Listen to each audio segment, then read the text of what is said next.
한편 마약 수사 특활비를 감액해서 마약 수사를 못하게 한다는 보수 언론의 주장도 사실이 아닙니다. 자료화면 한번 보시겠습니까? 마약 수사비에 대해 살펴보실까요? 2022년도에 42억 6,100만 원이고요. 2023년도 본 예산이 48억 5,700만 원입니다.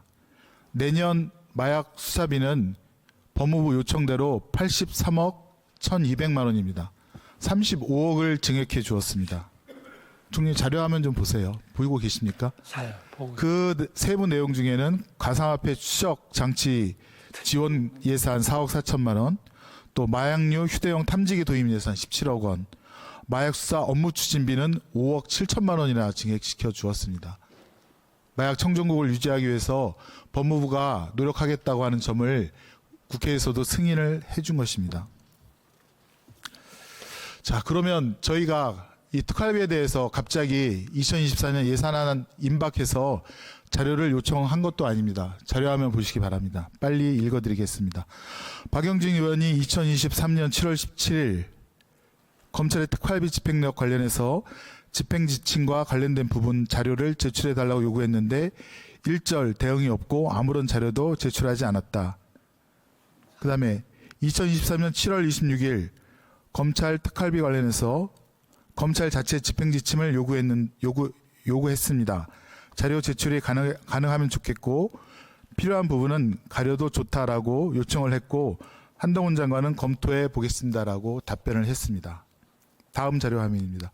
2023년 7월 20일 권칠승 의원이 투명하게 공개할 수 있는 선을 정하고 방식도 정해서 향후에 특활비 관련해서 시비가 없도록 하는 게 좋은데 어떻게 생각하십니까? 질문에 한동훈 장관은 예, 말씀하신 내용 잘 생각해서 저희가 한번 대책을 마련하겠다라고 답변을 했습니다.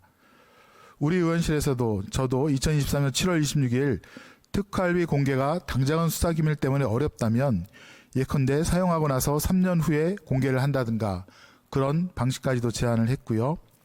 8월 말부터 아마 결산국회고 그 다음 11월부터 예산 국회일 텐데 특활비, 특수목적 경비에 대해서 국회와 함께 의논해 주시면 좋겠다라고 말씀을 드렸고 한동훈 장관께서도 잘 검토해 보겠다라고 그렇게 대답을 했습니다. 여기 한동훈 장관께서 계시는데 아니 지금 말씀하신 내용을 왜곡해서 말씀하신 다음에 잘 모르시는 총리께 물어보시면 어떻게 합니까? 저한테 물어보시죠. 그건 지금 한동훈 장관께 물어보고 있지 않습니까? 이런 거 지금 저한테 물어보신 거예요? 기억하고 계시는 거죠?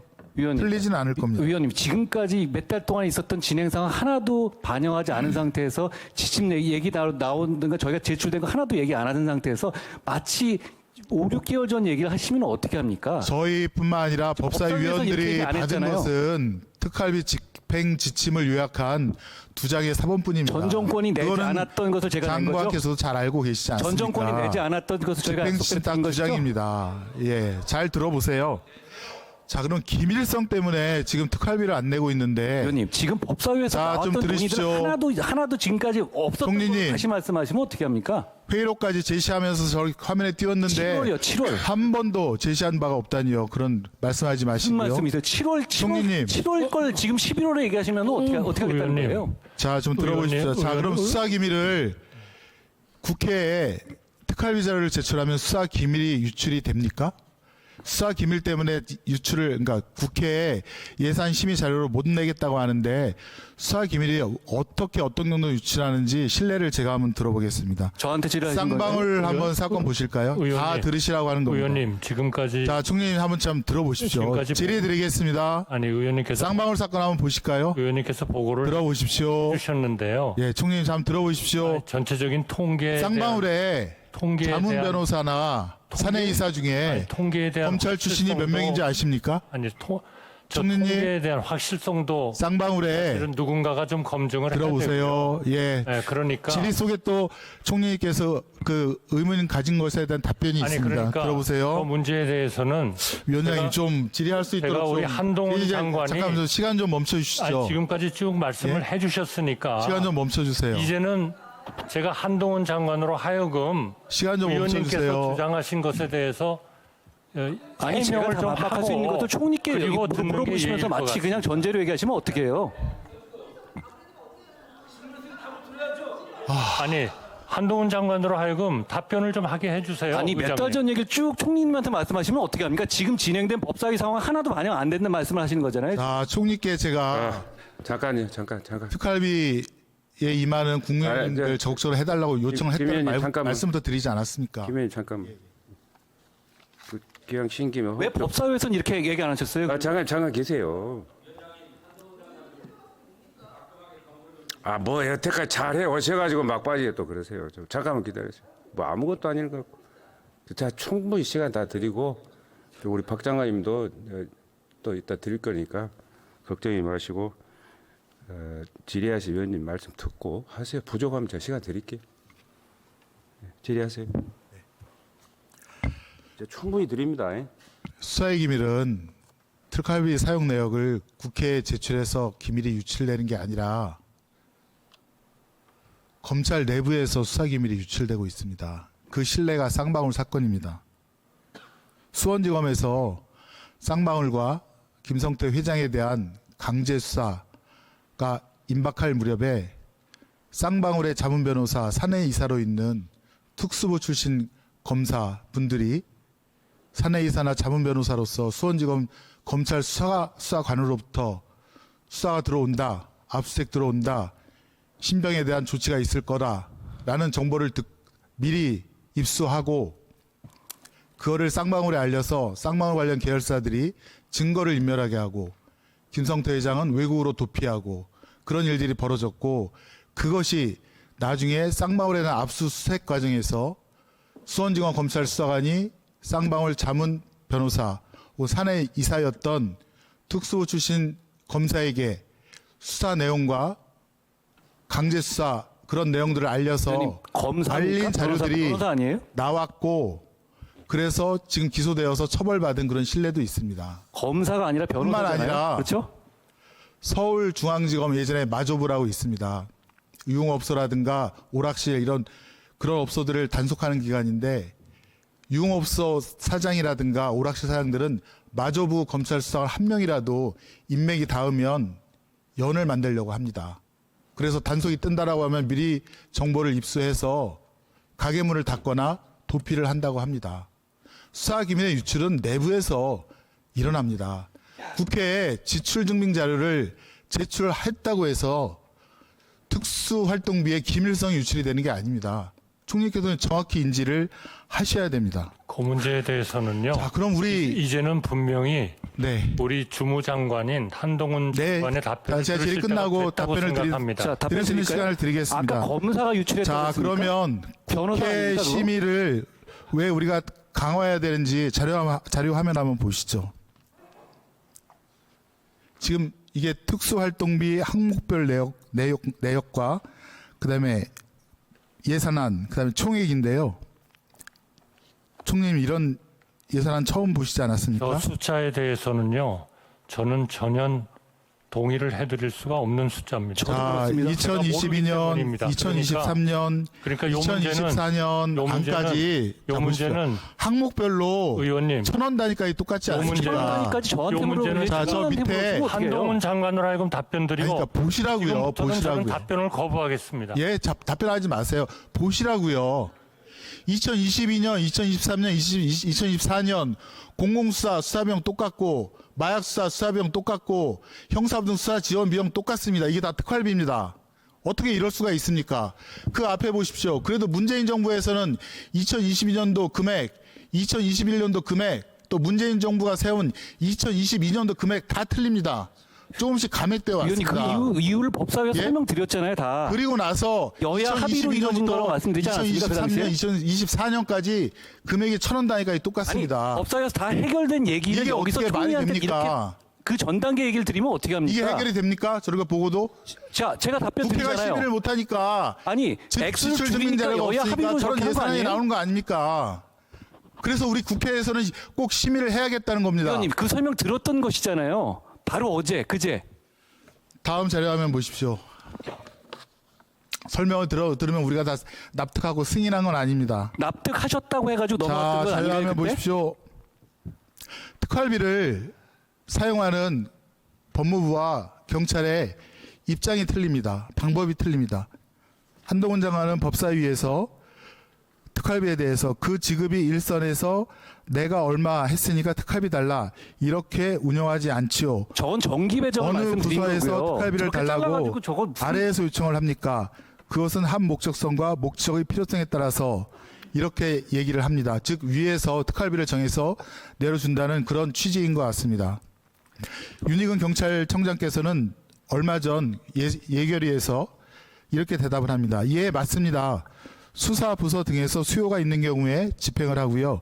수사관이 요청을 하게 되면 해당 팀장, 과장, 또 예산관리부서의 팀장 이렇게 해서 3중 확인을 거쳐서 집행을 하고 있습니다라고 대답합니다. 아무리 봐도 기재부 지침이라든가 특수활동비의 본래 사용 목적에 비춰보면 윤희근 경찰청장의 말이 더 맞습니다. 지침에 부합합니다. 이렇게 바꿔달라고 국회에서 요구하고 요청하고 싶은 겁니다. 다음 문제점 또 보여드리겠습니다. 이원석 검찰총장이 국정감사에서 특활비에 대해서 이렇게 얘기를 합니다. 특활비는 정보 수사활동 및 이에 준하는 국정 수행 경비라고 되어 있습니다. 물론 수사와 정보 그리고 이에 준하는 내용이 되어야 될 텐데 조금은 더 열어놓고 그것을 살펴주었으면 합니다. 지금 공기청정기라든가 사진 찍는 거 그거에 대한 지적에 그것도 특활비로 볼 수 있지 않느냐라는 좀 더 광범위하게 봐달라라고 하는 그런 요청입니다. 다음 자료화면 보시죠. 저 말 뒤에 붙은 거는 왜 빼셨어요, 그럼? 자, 다음 자료화면 보시죠. 기재부 예산 편성 지침과 법무부 지침이 틀립니다. 기재부는 기밀 특활비에 대해서 기밀 유지가 요구되는 정보 및 사건 수사와 기타 이에 준하는 외교, 안보, 경호 등 국정 수행 활동에 직접 소요되는 경비라고 정의를 하고 있고요. 업추비, 기타 운영비, 특정 업무 경비 등 타 비목으로 집행이 가능한 경비는 특활비로 계상을 못하도록 금지를 시키고 있습니다. 기재부 지침입니다. 이것도 올해 겁니다. 그런데 검찰에서 사본으로 제출한 2장짜리 그 지침에는 기밀 유지가 요구되는 정보 및 사건 수사 그리고 기타 이에 준하는 외교 안보 경호는 싹 빼고 국정 수행 활동에 직접 소요되는 경비라고 하면서 공기청정기 사진 찍는 비용을 여기에 특활비로도 사용할 수 있지 않느냐 넓게 봐달라고 얘기를 하고 있습니다. 그러면서 업추비 기타 운영 및 특정 업무 경비 등 다른 비목으로 집행이 가능한 경비는 특수활동비로 집행하는 것을 지양한다라고 되어 있습니다. 기재부에서는 금지를 시켰는데 여기는 지양한다, 최소한도로 한다 이렇게 완화시켜 놨습니다. 기재부 지침에도 따르지 않는 것입니다. 그래서 제가 총리님께 국무위원들을 다 모여준 자리에서 특활비에 대한 기재부 지침이라도 정확하게 지키라. 그리고 국회 예산심의에 적극적으로 응해라.